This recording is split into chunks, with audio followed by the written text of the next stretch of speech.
Now Yahweh's word came to Jonah the son of Amittai, saying, Arise, go to Nineveh, that great city, and preach against it, for their wickedness has come up before me. But Jonah rose up to flee to Tarshish from the presence of Yahweh. He went down to Joppa, and found a ship going to Tarshish. So he paid its fare, and went down into it, to go with them to Tarshish from the presence of Yahweh. But Yahweh sent out a great wind on the sea, and there was a mighty storm on the sea, so that the ship was likely to break up. Then the mariners were afraid, and every man cried to his God. They threw the cargo that was in the ship into the sea to lighten the ship. But Jonah had gone down into the innermost parts of the ship, and he was laying down, and was fast asleep. So the shipmaster came to him, and said to him, What do you mean, sleeper? Arise, call on your God. Maybe your God will notice us, so that we won't perish. They all said to each other, Come, let us cast lots, that we may know who is responsible for this evil that is on us. So they cast lots, and the lot fell on Jonah.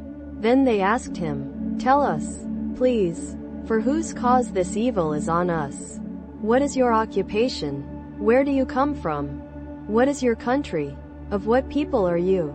He said to them, I am a Hebrew, and I fear Yahweh, the God of heaven, who has made the sea and the dry land.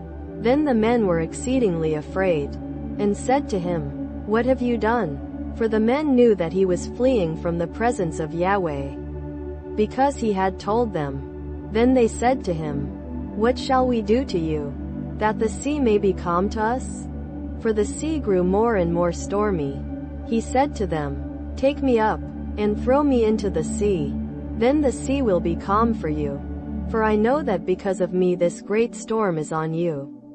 Nevertheless the men rowed hard to get them back to the land, but they could not, for the sea grew more and more stormy against them. Therefore they cried to Yahweh, and said, We beg you, Yahweh, we beg you, don't let us die for this man's life, and don't lay on us innocent blood. For you, Yahweh, have done as it pleased you. So they took up Jonah, and threw him into the sea, and the sea ceased its raging. Then the men feared Yahweh exceedingly, and they offered a sacrifice to Yahweh, and made vows. Yahweh prepared a great fish to swallow up Jonah, and Jonah was in the belly of the fish 3 days and 3 nights.